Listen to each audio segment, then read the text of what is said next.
दोस्तों, हिंदी की बिंदी चैनल में आप सभी का स्वागत है। तो दोस्तों, आज के इस वीडियो में हम प्रैक्टिस टेस्ट कर रहे हैं। तो जैसे कि हमारी प्रैक्टिस टेस्ट की सीरीज़ चल रही है, तो उसी में हम आगे प्रैक्टिस टेस्ट 4 करने वाले हैं। तो इसी प्रकार से कुछ प्रैक्टिस टेस्ट मैं आप सभी को करवा रही हूँ और आगे भी आपको इसी प्रकार से मिलते रहेंगे। देखिए, कुछ चीज़ें जो है, जैसे अभी प्रकाशन वर्ष वगैरह मैंने नहीं बताया है, जैसे कि आपका कमेंट आया था। तो प्रकाशन वर्ष को जो प्रश्न हैं, वो जो भी प्रश्न थे प्रकाशन वर्ष वाले, उनको मैं एक साथ ले लूँगी और आपके सारे डाउट्स उसमें क्लियर कर दूँगी। और फ़िलहाल जो है ये प्रैक्टिस टेस्ट की सीरीज़ है, तो इसमें मैं एक साथ ही करवा रही हूँ और अलग से वो टॉपिक लेके सारी ही चीज़ें करवा दूँगी। तो कोई टेंशन की बात नहीं है। आगे हम चलिए आज का प्रैक्टिस टेस्ट शुरू करते हैं।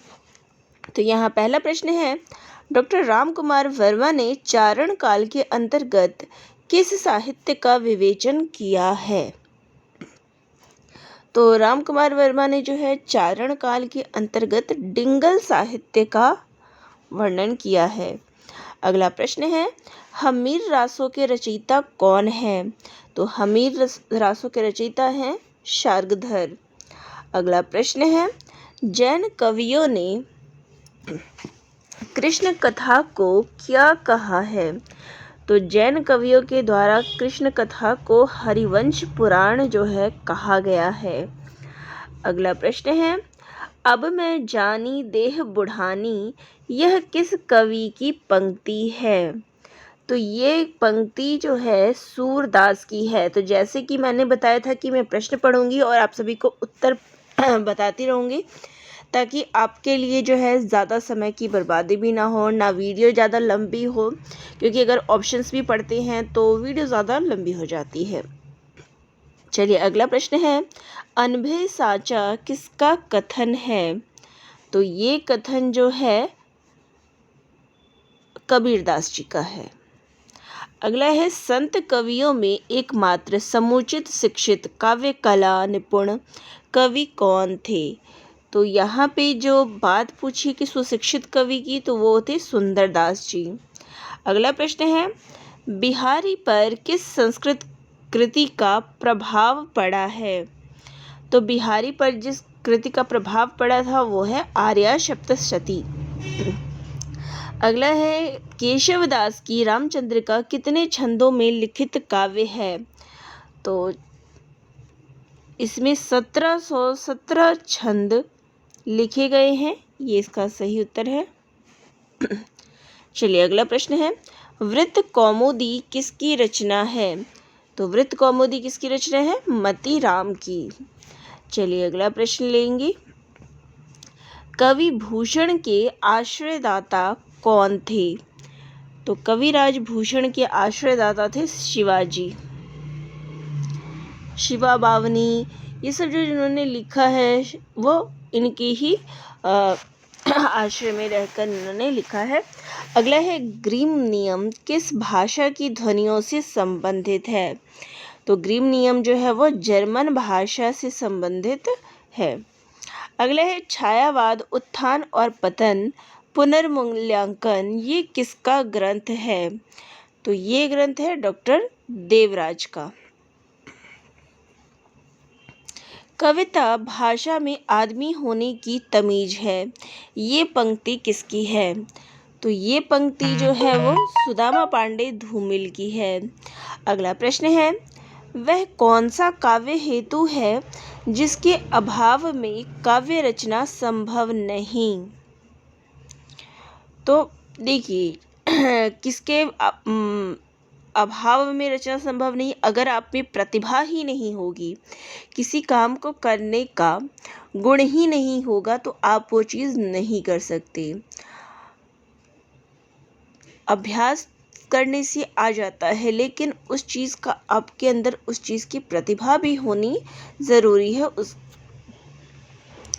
तो प्रतिभा के बिना काव्य रचना संभव नहीं। चलिए अगला प्रश्न है, साहित्य दर्पण के रचयिता कौन हैं? तो इसके रचयिता हैं विश्वनाथ अगला प्रश्न है, अभिजात्यवाद का बीज सर्वप्रथम किसके काव्य चिंतन में मिलता है? तो यहाँ पे पूछा है अभिजात्यवाद। तो अभिजात्यवाद की जो बात है सबसे पहले प्लेटो की काव्य में देखने को मिलती है। अगला प्रश्न है, प्रकृति की ओर वापस लौटो, बैक टू नेचर का नारा किसने दिया था? तो ये जो नारा था वो रूसो के द्वारा दिया गया था। अगला प्रश्न है, किस आलोचक ने अपनी आलोचना को निजी काव्यशाला का उपजात कहा है? तो देखिए, निजी शाला की जहाँ बात की गई है तो ये T.S. एलियट के द्वारा कही गई है। अगला प्रश्न है, धर्म की रसात्मक अनुभूति का नाम भक्ति है। तो ये कथन किसका है? तो ये कथन तो परीक्षा में कई बार पूछा है और इसका आंसर तो सबको पता है, आचार्य रामचंद्र शुक्ल जी। अगला प्रश्न है, स्त्री उपेक्षिता किसकी कृति है? तो ये कृति है प्रभा खेतान की। अब यहाँ पे प्रकाशन वर्ष के अनुसार अनुक्रम से लगाना है। तो देखिए, इसके जो अभी मैं आपको आंसर ही करवा रही हूँ। जैसा मैंने बताया, रह गए प्रकाशन वर्ष की बात, तो वो मैं आपको अलग से टॉपिक लेके सबके प्रकाशन वर्ष एक साथ करवाऊँगी। और सही में पूछिए तो देखिए, ये वीडियो आपके मैंने बहुत जल्दी बना रही हूँ, क्योंकि मुझे आउट ऑफ स्टेशन जाना था, कहीं जाना है, तो 10 डेज़ के लिए मैं कोई भी वर्क इस पे नहीं कर सकती थी। तो मुझे जल्दी से जो कंटेंट मिला कि आप सभी को ये प्रश्न करवा देना चाहिए, तो ऐसे में ये प्रश्न मैं लेके आई हूँ कि आपकी तैयारी भी चलती रहे। तो बाकी कुछ ज़्यादा मैं इस पर नहीं और एक्स्ट्रा कर सकती, तो मैंने ये सारे वीडियोस जो है जल्दी ही बनाए हैं। और जो प्रकाशन वर्ष है उनको थोड़ा देखना पड़ता है, क्योंकि काफ़ी सारे ऐसे हैं जो नहीं होते याद, तो ऐसे में उनको देखेंगी और मैं फिर बताऊंगी ताकि गलत ना हो। तो चलिए, यहाँ इसका ऑप्शन आ जाएगा नीला चांद, सपना अभी भी, 5 आंगनों वाला घर और पहला गिरमिटिया। तो इसका ऑप्शन ए जो है सही उत्तर है। चलिए, अगला प्रश्न है, रचना काल के आधार पर श्रीलाल शुक्ल जी के उपन्यासों का अनुक्रम। तो श्रीलाल शुक्ल जी के उपन्यासों की क्रम पूछी है, तो सबसे पहले क्या है? सोनी घाटी का सूरज, अज्ञातवास, सीमाएं टूटती है और पहला पड़ाव। तो ये इसका सही उत्तर है। चलिए, अगला प्रश्न लेते हैं, कालक्रम अनुसार जयशंकर प्रसाद की काव्य कृतियों का सही अनुक्रम क्या है? तो सबसे पहले कानन कुसुम, फिर झरना, फिर आंसू और फिर लहर। अगला है, कालक्रम अनुसार इन पत्रिकाओं का सही क्रम क्या है? तो सबसे पहले बाला बोधिनी, फिर आर्यमित्र, फिर ब्राह्मण और फिर हिंदुस्तान, ये इसका अनुक्रम है। अगला प्रश्न है, प्रकाशन वर्ष के अनुसार प्रेमचंद की कहानियों का सही अनुक्रम क्या है? तो सबसे पहले सौत, फिर पंच परमेश्वर, फिर ईश्वरी ज्ञान और सबसे अंतिम, देखिए इसका तो अगर आपको याद भी ना हो तो सौत आपको पता है, पहली हिंदी कहानी लिखी है प्रेमचंद की कृत। और इसके बाद जो अंतिम इसमें पहचान की चीज़ है वो है कफन, प्रेमचंद की अंतिम कहानी है। तो ऐसे करके भी कई बार आप आंसर्स का देख सकते हैं कि हमारा करेक्ट है कि नहीं है। अगला है, प्रकाशन वर्ष के अनुसार अज्ञेय की काव्य कृतियों का सही अनुक्रम क्या है? तो यहाँ पे अज्ञेय जी की काव्य कृतियों में सबसे पहले नाम आएगा भग्नदूत, फिर हरी घास पर क्षणभर, फिर बावरा अहेरी और फिर आंगन के पार द्वार। तो इसका ऑप्शन डी जो है सही उत्तर है। चलिए, अगला प्रश्न है, कालक्रम अनुसार प्रभा खेतान के उपन्यासों का सही अनुक्रम क्या है? तो इनका सही अनुक्रम है, पहला है आओ पेपे घर चले, फिर है छिन्नमस्ता, फिर है अपने अपने चेहरे और फिर है पीली आंधी। चलिए, नेक्स्ट प्रश्न लेते हैं, प्रकाशन वर्ष के आधार पर सुरेंद्र वर्मा के नाटकों का सही अनुक्रम क्या है? तो यहाँ पे सुरेंद्र वर्मा के नाटक भी अधिकतर पूछे जाते तो इसमें सबसे पहला नाम आएगा द्रौपदी, फिर 8वां सर्ग, फिर शकुंतला की अंगूठी और फिर रति का कंगन। ऑप्शन बी जो है इसका सही उत्तर है। चलिए अगला प्रश्न लेते हैं। कालक्रम अनुसार डॉक्टर नगिंदर की आलोचनात्मक ग्रंथों का सही अनुक्रम क्या है? तो इसका सही अनुक्रम है, सबसे पहला आएगा साकेत एक अध्ययन, फिर आधुनिक हिंदी नाटक, फिर है रीति काव्य की भूमिका और फिर है रस सिद्धांत। आगे प्रश्न है हरिवंश राय बच्चन जी की आत्मकथाओं का सही अनुक्रम क्या है? तो इसका ऑप्शन है सी, क्या भूलूं क्या याद करूं, नीर का निर्माण, फिर बसेरे से दूर और 10 द्वार से सोपान तक। देखिए इसका एक और फ़ायदा है बाद में कराने का कि हमारे पास एक अच्छा खासा सिलेक्शन होगा कंटेंट का, जिसमें ये पता चल जाएगा कि सबसे ज़्यादा प्रश्न जो है किन किन रचनाकारों से संबंधित पूछे गए थे। तो अब चलिए यहाँ पे आपको रचनाकारों को उनकी रचनाओं के साथ जो है मिलान करना है। तो देखिए मोहन राकेश का नाटक कौन सा है? मलबे का मालिक। राजेंद्र यादव,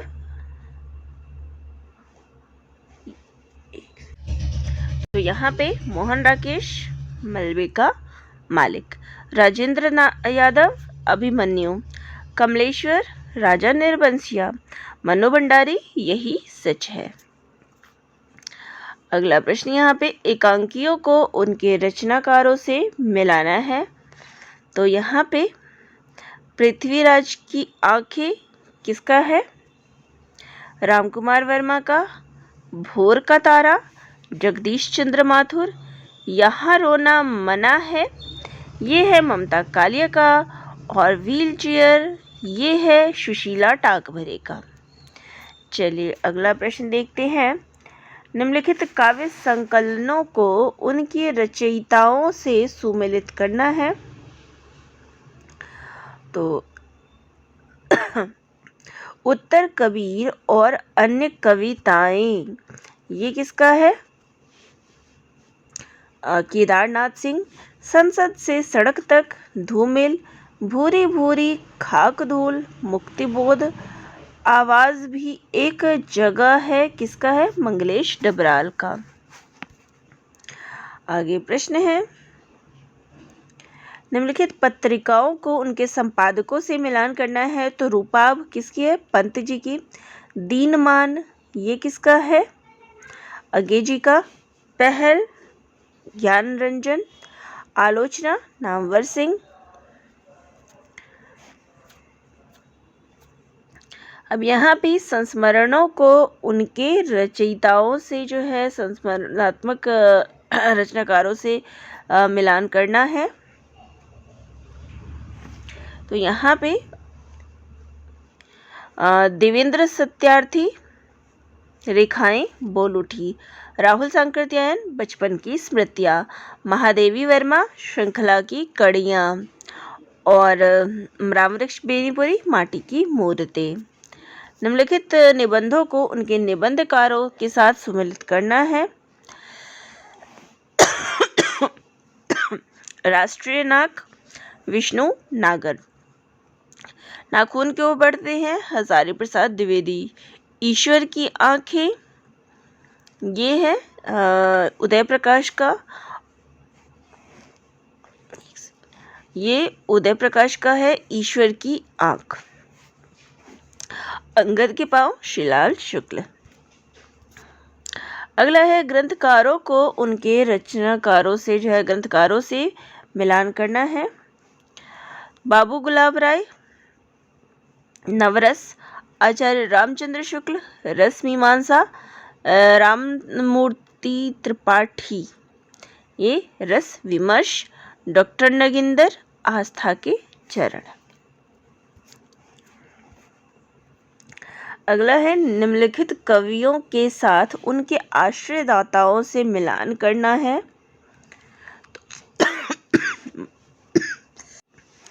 तो यहाँ पे मतीराम किसके यहाँ थे? बूंदी नरेश राव भाव सिंह हाड़ा के यहाँ। पद्माकर महाराज राम सिंह के यहाँ, कुलपति मिश्र ये कहाँ पर थे, शाहजी भोसला, चिंतामणि, सागर नरेश, रघुनाथ अप्पा।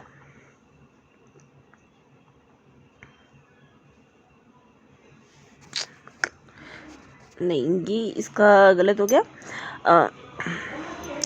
तो मतीराम जी किसके यहाँ थे, तो यहाँ पे ये थोड़ा गलत हो गया था। तो देखिए, मतीराम, शाहजी भोसला, पद्माकर ये कहाँ पे थे, महाराज राम सिंह,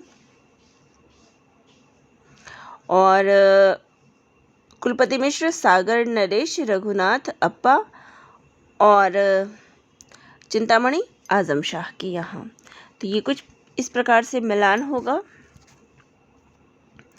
अगला है, निम्नलिखित रसों को उनके रंगों के साथ सुमेलित करना है। तो यहाँ पे देखिए, रस से संबंधित उनके रंगों से मिलान करना है। तो श्रृंगार का रंग क्या है, श्याम। हास्य का रंग क्या है, श्वेत। रौद्र का रंग क्या है, रक्त। विभत्स का रंग क्या है, नीला। तो कुछ इस प्रकार से इनका मिलान है। चलिए, नाटकों को उनके नाटककारों से जो है मिलान करना है। एक और अजनबी, ये किसका है, मृदुला गर्ग का। और महाभोज मन्नू भंडारी, जो राम रची राखा ये किसका है, मृणाल पांडे का। और नेपथ्य राग ये किसका है, मीराकांत का। आगे स्थापना और तर्क वाले प्रश्न आ जाते हैं।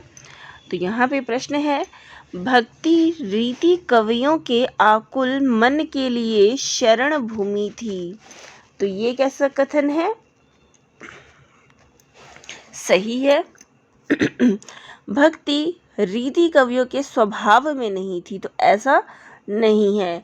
रीति कवियों में अगर हम रीति मुक्त कवियों की बात करें तो उनमें आते आते तक तो भक्ति का हमें बहुत ही ज़्यादा भाव देखने को मिलता है। तो यहाँ पे ए सही और आर जो है गलत हो जाएगा।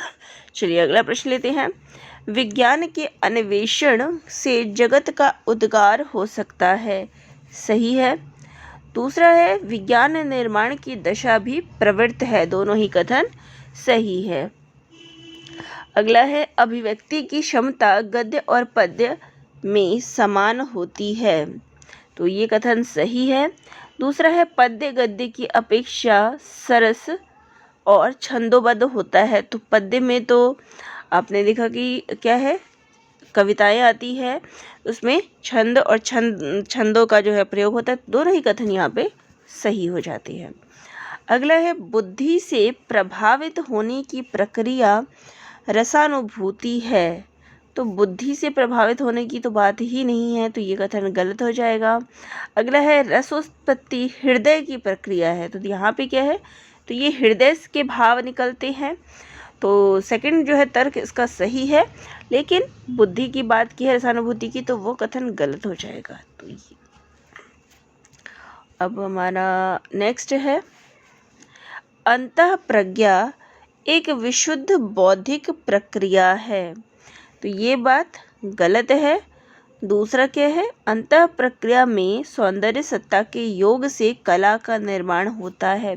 तो ये कथन सही है, तो इसका ऑप्शन सी जो है सही हो जाएगा। तो यहाँ हमारे 45 प्रश्न जो है ख़त्म होते हैं। देखिए, 5 प्रश्न जो है इसके गद्यांश से थे, वो मैंने नहीं लिए हैं, और बाकी जो प्रश्न थे वो मैंने लिए हैं। तो आप सभी को यहाँ ये प्रश्न कैसे लगे कमेंट करके ज़रूर बताइएगा, और चैनल पे इसी प्रकार बने रहिएगा, क्योंकि यहाँ पे इसी प्रकार से प्रश्न आपको कराए जाएंगे। जो आपके, देखिए, ये प्रश्न पत्र एक ऐसा प्रश्न पत्र है जो आपके आरपीएससी, एमपीपीएससी और यूपीएचएससी सबके लिए एक कॉमन पेपर है। आप कई मुझे यहाँ पे प्रश्न आता है कि मैम आप यूपीएचएससी के प्रैक्टिस टेस्ट कराए टॉपिक वाइज, ठीक है। देखिए टॉपिक वाइज भी हम प्रश्नों को करेंगे, ऐसा नहीं है, करेंगे, ज़रूर करेंगे, लेकिन यहाँ पे कुछ आप कॉमन प्रैक्टिस टेस्ट अगर करते हैं तो ये प्रश्न आपकी सभी परीक्षाओं के लिए बेहतर है, तो इसलिए इनको भी करना है। और पहले मैं इन्हीं को ले रही हूँ और इसके बाद जो है आपके टॉपिक वाइज भी प्रश्न उत्तर करवाए जाएंगे। तो चलिए चैनल से जुड़े रहिएगा, मिलते हैं नेक्स्ट वीडियो में। धन्यवाद।